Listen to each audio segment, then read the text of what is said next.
So today, let's discover together how can a person can be described mathematically.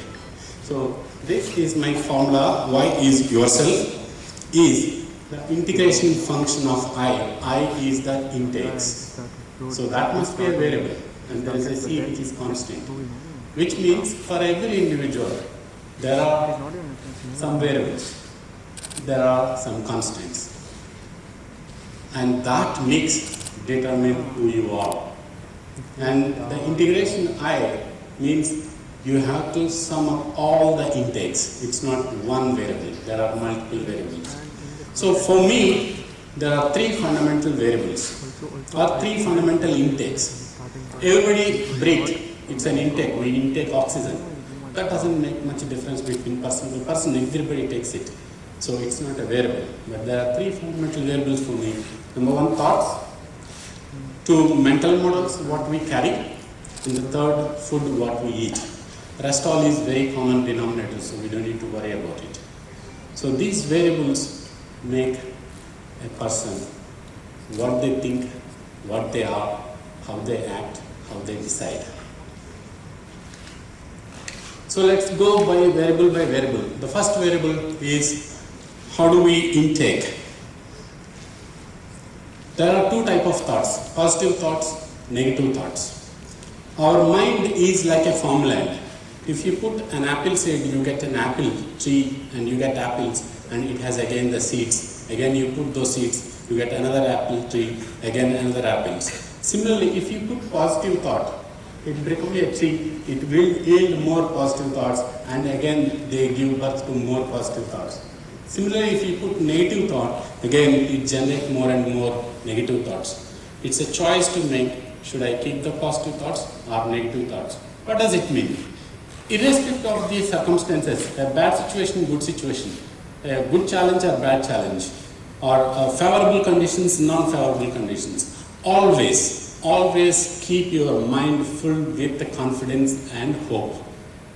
That is the source for positive thoughts. Always keep your mind filled with positive thoughts, because they generate more and more positive thoughts. Then let's understand our brain model. We fundamentally can bisect brain into two, right brain, left brain. Left brain is become more logical, more numerical, more mathematical. Right brain is more emotional, more artistic, intuitive, right? So we tend to use, being engineers, only left brain. We love the mathematics, we love the theorems. But if you go to the art side, they use more of right brain.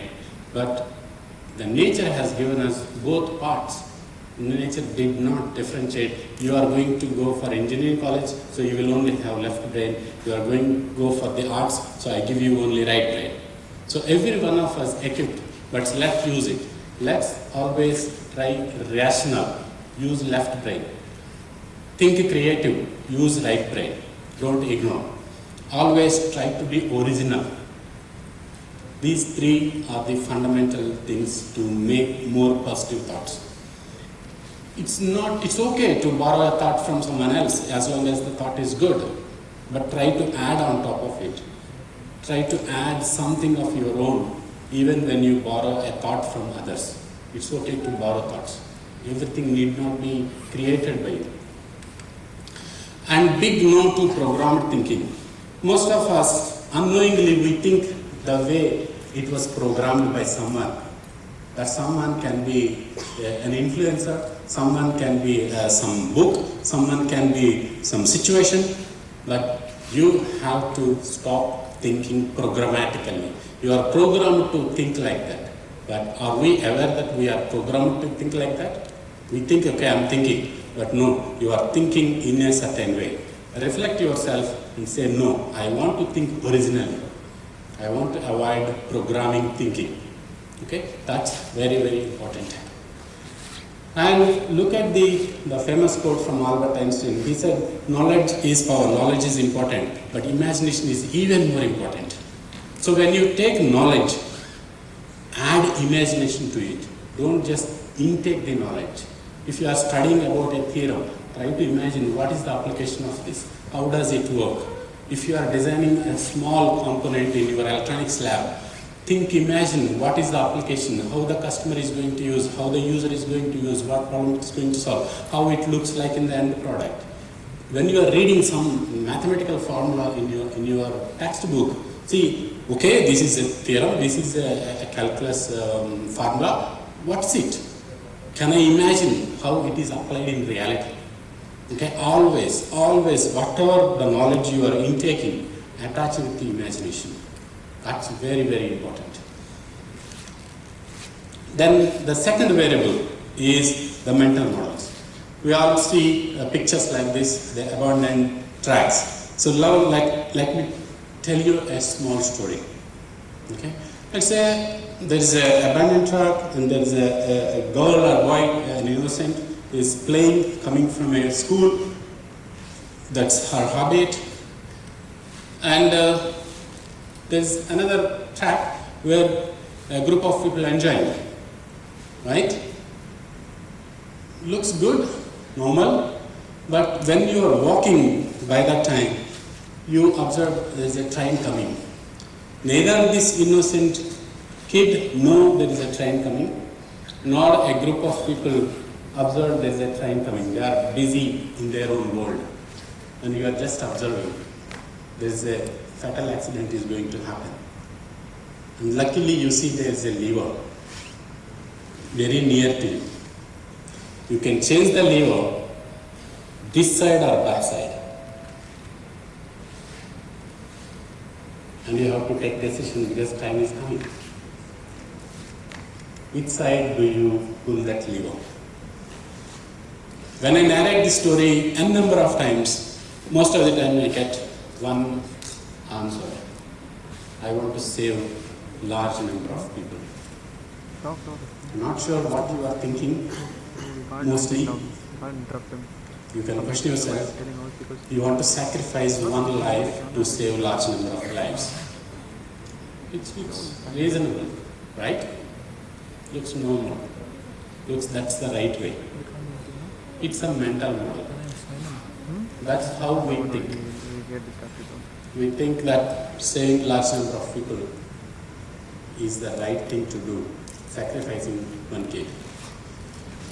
What about the other mental model? Should we expect people to enjoy fun time on an active track, or is it a sin for a kid playing on abandoned tracks? It's not her mistake to play. Because you can play on an abandoned track, it is expected no train will come. In active tracks, it is expected train will come. Should it be a moral decision? Should it be the number of lives to save decision? Which is right? This is the mental model. I do this no matter the entire world is wrong, I am right, I do it. So even one person doing right is right, even 1,000 people doing wrong is wrong. This is another mental model.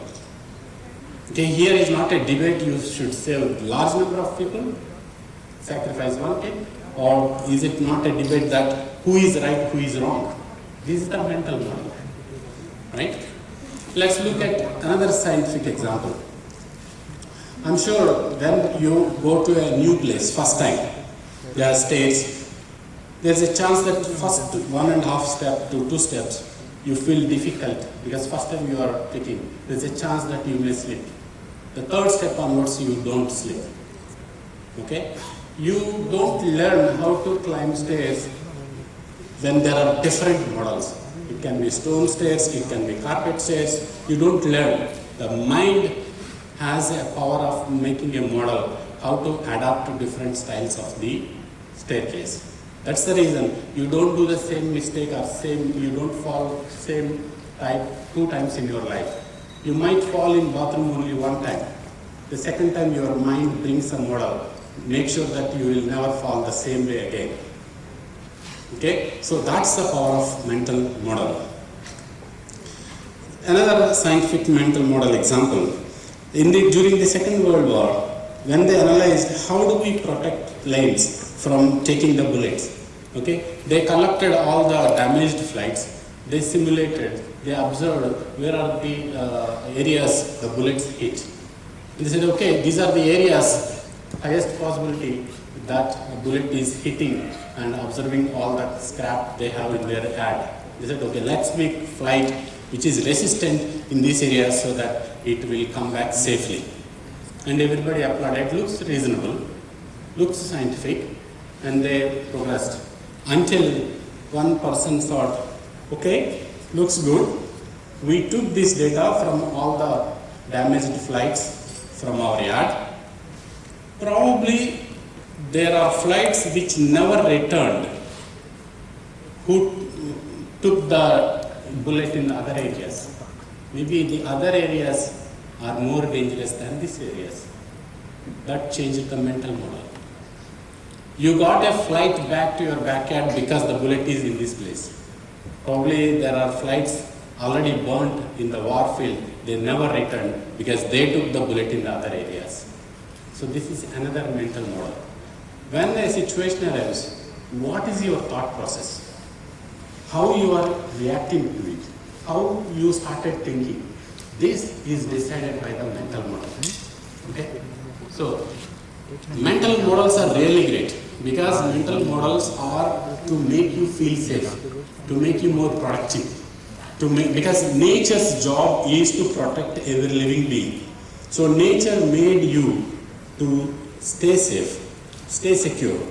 So that's why if you do something repetitively, you will be more successful in that repetition, because nature make you always think that way.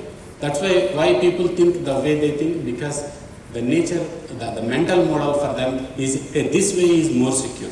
The person who never take risk will never take risk, because his mental model says if you take risk, it's uncertain, it is not safe for you. A person who always takes risk, because his mental model says it's okay to take risks.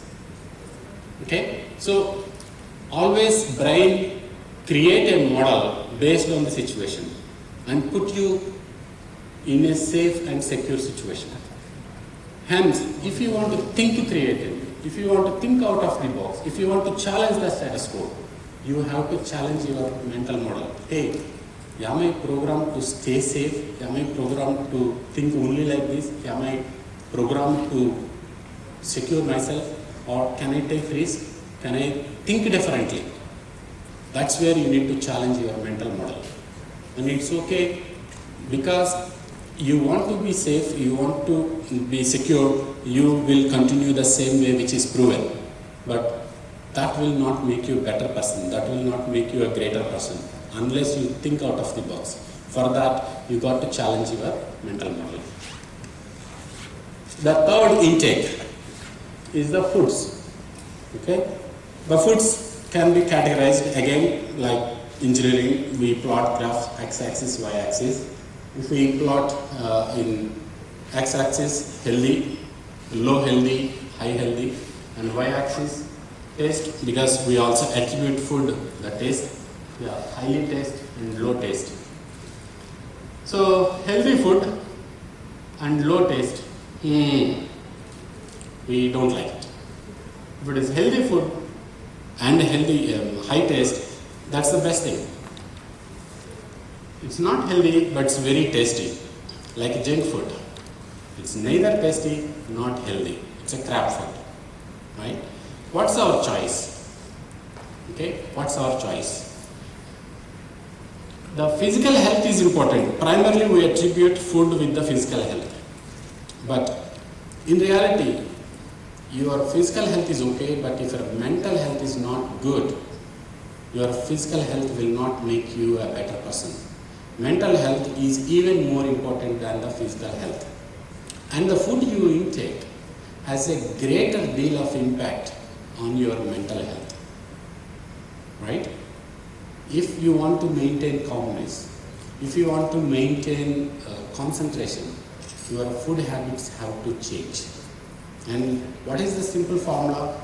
Go for healthy food, and you cannot eat if it is not tasty. I'm not saying healthy food is, if someone say healthy food is not tasty, that is wrong.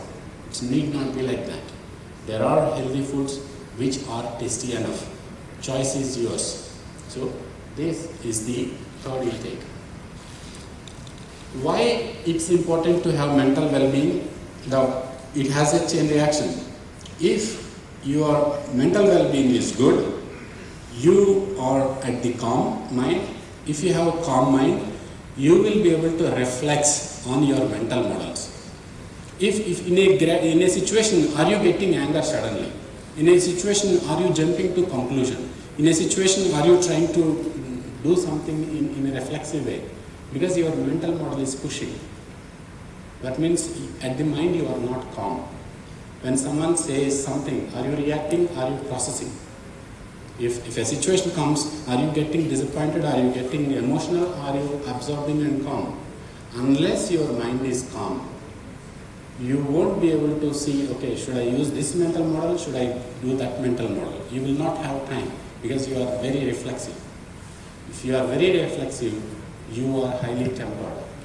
So you will not be able to process the knowledge, process the data, and take a rational decision. Okay? So the food makes your mind calm, and if your mind is calm, you will be able to understand which mental model I am operating now. Knowingly. Unknowingly, it's a reflex. But if you know, no, let me hold back. Let me understand the situation. Let me think rationally. Let me think deeply. So when you have these mental models, when you have positive thoughts, so it's all interlinked. Okay? And healthy food doesn't mean less tasty food. That's wrong notion. So again, come back to the formula. Yourself is integral function of I, the intakes, which is yourself equal to integration of intakes, which is the thoughts, mental models, and the foods you take. And all these three variables, if you integrate plus yourself, constant. Why the constant matter? Okay, let's take 5 people. We give the same food to them. We teach the same language. We teach them the same science. We teach them the same moral values. But do you think all the 10 people think alike, act alike? No. We are all in the same engineering class, but we don't perceive things same. We all go for the same movie, but we don't have the same perspective. We interact with the same person, but everybody will have their own perception, their own perspectives, their own thought process. Everybody is unique. There is a constant within you. Okay? In spite everybody have the positive thoughts. In spite everybody have the same food. In spite everybody have, there is a constant within you. That makes who you are. That is you are. You are constant. And you should know what is your constant. Right? And does that constant has any impact of me going today to tomorrow better self? Or I'm like this, there is no chance for me in spite of all this. If the sea is dominating, do whatever, I remain the same good guy, or I remain same bad guy, or I remain there, not progressing. Right? So, one may think, I am who I am, why should I change? And this is how I work. Right? Let's understand, the only constant is change. Okay? It's also a myth. These are my natural properties. I am like this. I cannot change. Look at your body. Your nails grow naturally. Do you cut it or not? We cut it, right? Yet we don't like sometimes when the nails look ugly. But it's natural. Naturally hair grow. Do we change the hairstyle or not? By birth you get some natural hairstyle. We don't like it or we like it. We enhance it or we change it. Okay? The only change, only constant is the change. We all were told this is the programmed thinking, that this is how you are. So they are making a mental model in us to think this is what I am. No, you are not the same person how you were thinking yesterday. You are not the same person how you were thinking day before yesterday. That constant, what we believe, is really not a constant. Okay? But that variable stay for a long time. So our mental model enforces us to think that is constant. There is no constant. If you read biography of so many people, you will understand they are not the same in their journey. They changed, they transformed. Okay? Our friends, when we go back to meet people in college or school, say, hey, in the school you are not like this. Or I will say, hey, I am seeing you since childhood, you didn't change. Both are true, because someone is challenging their mental model and changing it. Someone is not challenging their mental model, not changing it. Hence, because not everybody consciously understands what is my constant. Is it changeable or not? Everything is changeable. That's only constant. Right? So let's reinvent ourselves from present to future. In this journey, we have to thank someone. When in a journey you achieve your ambition, your goals, and obviously we thank so many people who contributed. Often, in my observation, when I talk to people, ask this question, I don't find one thing that they are not thanking one person. Okay? Who is that person? We should thank more than anybody. That one person in this journey is your previous self. You are sitting here because few years back yourself did a hard work. If I am doing something great today, it's because myself several years back struggled. I should thank him. If 10 years later, if I am in a great place or doing something great, because I am taking the pains today for my future myself. So every one of you should thank yourself for yourself of the past, because that person in the past have taken pain and did change so that you are here. Thank you.